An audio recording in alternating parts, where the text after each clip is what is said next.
Vamos começar o vídeo de hoje tentando nos afastar um pouquinho daquelas indicações um pouco mais clichê sobre a Segunda Guerra Mundial e lembrar que na Netflix tem um material interessante tirado daquela série documental chamada Five Come Back.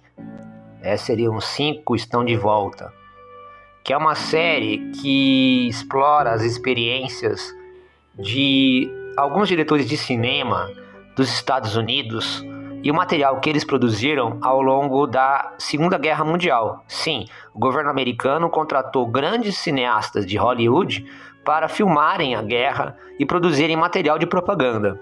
E é justamente esse material que eu estou pensando em revisitar aqui nesse vídeo com vocês para fazer algumas indicações. Os diretores da época que trabalharam para o governo americano foram o John Ford, William Wyler, John Huston, Frank Capra e George Stevens. E exatamente esse documentário da Netflix busca retratar um pouco sobre o trabalho desses caras. O documentário se baseia exatamente nas mais de 100 horas de filmagens de arquivos produzidos por esses diretores e é narrado pela Meryl Streep. Aí são escalados diretores atuais, modernos, e cada um deles discute o impacto e os legados de um dos 5 diretores. No caso, por exemplo, o Steven Spielberg explorou Wyler, Francis Ford Coppola, o John Huston, Guilherme Del Toro, o Frank Capra, e o Paul Greengrass, o John Ford, além do Lawrence Kasdan, que explorou o Stevens. Assim, descobrimos que os antigos diretores produziram vários filmes que serviram na época da guerra como uma espécie de propaganda dos aliados. E daí que a gente pode tirar algumas indicações para vocês assistirem desse material produzido na época, como por exemplo o Prelúdio da Guerra, que foi feito pelo Frank Capra em 1942, A Batalha pela Rússia, do Frank Capra, de 1943, e em 1942 também foi feita a Batalha de Midway, por John Ford. Aliás, até a Disney entrou nessa dança e produziu muita coisa. E aqui destaco a história do Pato Donald, que começou num dos filmes produzidos de propaganda pela Disney, antinazistas, não é? Que ele começou, o Pato Donald, num desses filminhos, começou a sonhar que ele era, na verdade, um alemão, um nazista. E aí ele tinha que trabalhar numa fábrica que produzia armas para o Führer. E para a alegria do Donald, no final ele acabou acordando, né? Era apenas um sonho. E exatamente quando ele despertou, ele ficou tão feliz por ser um cidadão americano que ele levantou da cama, né? Inclusive o pijaminha dele é a bandeira dos Estados Unidos, e ele tinha lá como acessório na casa dele uma mini estátua da Liberdade, e foi lá e deu um beijo na estátua da Liberdade e falou como que era bom ser um cidadão americano. Esse desenho produzido pela Disney é chamado em português de A Face de Hitler. Aliás, ele venceu o Oscar de melhor animação, né? Curta de animação. E foi eleito o 22º melhor curta de animação da história do cinema americano, de acordo com o livro dos 50 maiores cartoons, de Jerry Beck. Nessa história, até o Charles Chaplin se meteu. Ele, que já estava um cinquentão, semi-aposentado, acabou lançando O Grande Ditador. Lançou em 1940. Uma obra que satiriza o nazismo, o fascismo e os seus maiores propagadores, que eram Adolf Hitler e Benito Mussolini. Aliás, foi também o primeiro filme falado do Chaplin. E na ocasião do seu lançamento, os Estados Unidos ainda nem tinham entrado na Segunda Guerra Mundial. O filme recebeu 5 indicações ao Oscar em 1941, nas categorias de melhor filme, melhor ator para o Charles Chaplin, melhor roteiro original, melhor trilha sonora e melhor ator coadjuvante para Jack Wack. E se você tá nessa vibe de filmes produzidos na época, é inevitável a gente citar o Casablanca, que é um filme de 1942. Aliás, Casablanca é exatamente o nome da cidade que ficava no Marrocos. E ali se ambienta, né, um romance impossível entre dois grandes personagens ali do filme, exatamente na Casablanca marroquina, que era controlada pela França, mas pela França nazista, né, pela França da República de Vichy. Casablanca, aliás, você deve assistir, não só porque é retratado durante a Segunda Guerra Mundial, mas porque é considerado um dos maiores clássicos da história do cinema mundial. É lógico que quando a gente fala de Segunda Guerra Mundial, todo mundo se lembra do ataque japonês à base americana do Havaí de Pearl Harbor. E aqui há um filme clássico, um imperdível filme de 1953, que tem um nome em português muito interessante, que é A Um Passo da Eternidade. E esse filme, que no meu ponto de vista é o melhor filme sobre este fato que Hollywood já produziu, conta as histórias de vida no campo de Pearl Harbor, na base americana de Pearl Harbor, no Havaí, exatamente às vésperas do ataque japonês àquela base. E centraliza as ações acompanhando os conflitos entre três grandes personagens, três grandes militares da base. E ali se destacam atores muito importantes na história do cinema mundial, como Burt Lancaster, Montgomery Clift, a Deborah Kerr e até o Frank Sinatra participou do filme. Existe uma outra versão sobre Pearl Harbor, um filme que se chama Pearl Harbor, que é do ano de 2001.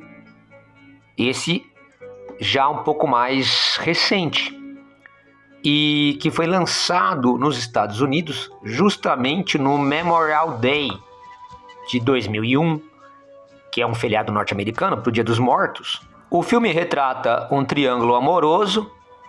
Ali está envolvido o ator Ben Affleck e seus desdobramentos antes e depois do ataque lá de 1941. Já Fugindo do Inferno é um filme estadunidense de 1963. O filme se baseia em uma história real ocorrida na Segunda Guerra Mundial, sobre prisioneiros de guerra aliados que tentam fugir de um campo alemão, o Stalag Luft 3, considerado pela Luftwaffe, que é a esquadrilha aérea alemã, como o mais seguro do gênero, com capacidade para 250 homens. Então, os prisioneiros aliados tentam um plano de fuga do campo que é inescapável.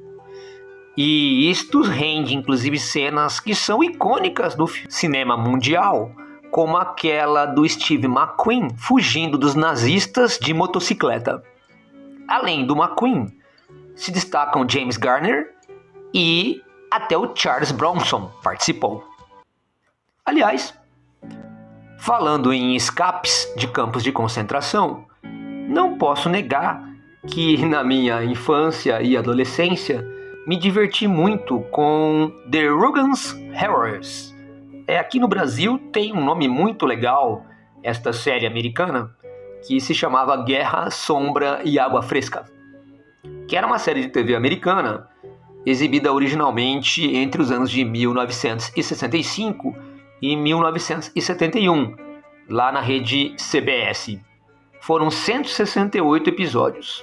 Aliás, ela foi produzida pelo famoso Bing Crosby e satirizava a Segunda Guerra Mundial, porque mostrava espertos prisioneiros de guerra aliados que enganavam de todas as formas os seus captores nazistas, fingindo que nunca conseguiam escapar lá do campo, quando na verdade utilizavam aquele campo para ajudar a colocar em prática os planos de guerra dos aliados. Eu nunca vou conseguir esquecer o impagável e desajeitado Sargento Schultz, que toda vez, não é, fingia que ia punir os prisioneiros do campo, quando na verdade se tornava amigo deles. Para você que é de uma geração que nunca assistiu essa série, pode ter certeza que ela é muito divertida. A Queda, As Últimas Horas de Hitler, ou A Queda, Hitler e o Fim do Terceiro Reich, é um filme de 2004, do gênero drama histórico e guerra, dirigido por Oliver Hirschbiegel. O filme é estrelado pelo Bruno Ganz e ambientado durante a Batalha de Berlim, na Segunda Guerra Mundial, quando a Alemanha está à beira da derrota, e descreve os últimos dias de Adolf Hitler, aqui interpretado pelo Ganz. Ele é baseado nos livros do historiador Joachim Fest e pela ex-secretária particular do Hitler, dentre outros relatos de sobreviventes do período.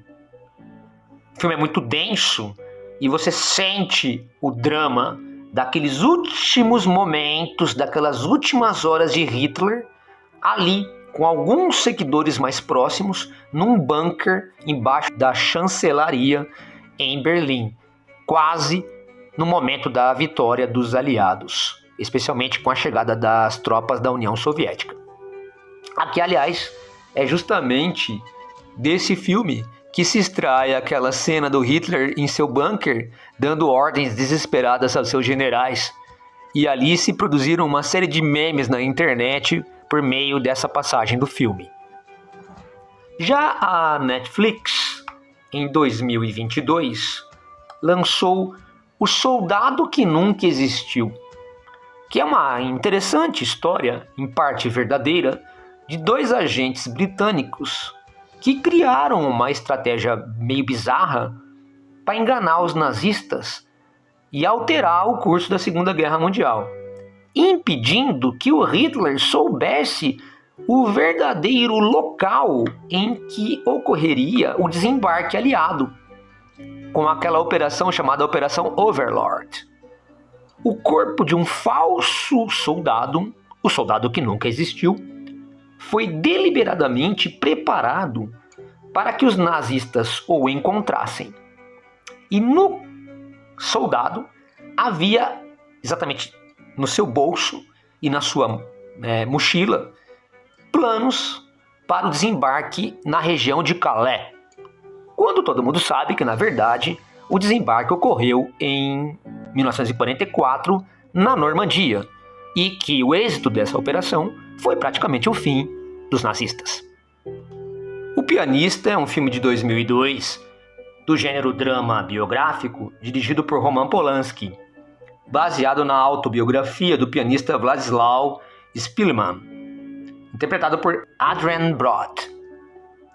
Um pianista judeu polonês vê Varsóvia mudar gradualmente à medida que a Segunda Guerra Mundial começa. Szpilman é forçado a ir para o gueto de Varsóvia, mas depois é separado de sua família durante a operação que desmantela o gueto. A partir desse momento, até o final da guerra, o pianista se esconde em vários locais, dentre as ruínas de Varsóvia, que, aliás, essas cenas realmente são muito marcantes e poderosas.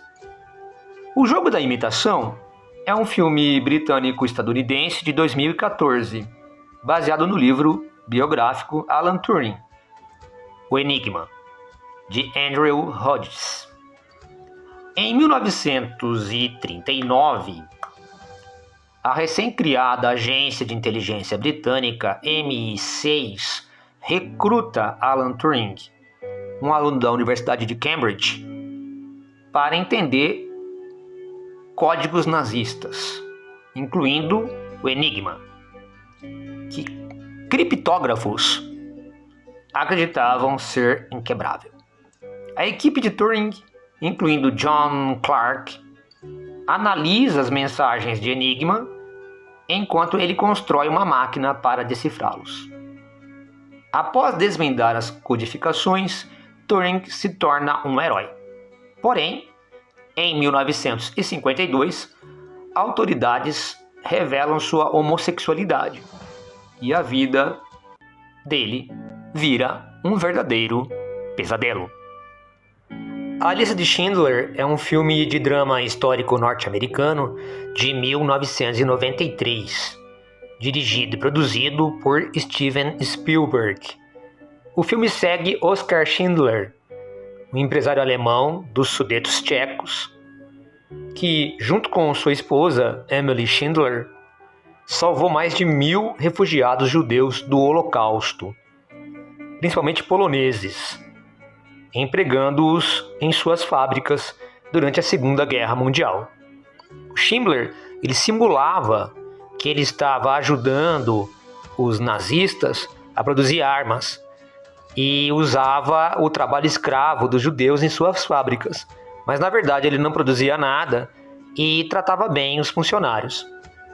Foi feito em preto e branco, e a ideia, segundo Steven Spielberg, de filmar em preto e branco era dar a impressão de que tudo isso tinha sido filmado realmente na época da Segunda Guerra Mundial.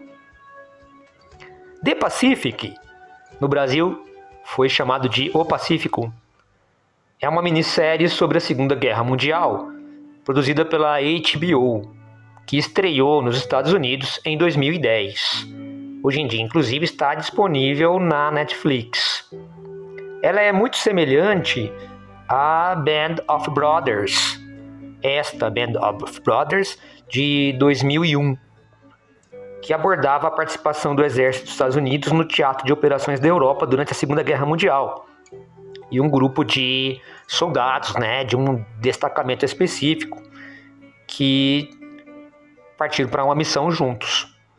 Já The Pacific se passa no meio da ação do Corpo de Fuzileiros Navais dos Estados Unidos, justamente no Teatro de Operações do Pacífico, também durante a Segunda Guerra Mundial. À medida que você vai seguindo a história, vai entendendo melhor como a guerra se desenvolveu ao longo do Oceano Pacífico e todo o projeto americano de derrotar os japoneses, como aquilo foi se desenrolando. Já em Os Capangas de Hitler, esse é o nome dado em português a esta minissérie, ela mostra mini-biografias daqueles que foram os colaboradores de Hitler. Cada capítulo vai abordando sobre um deles.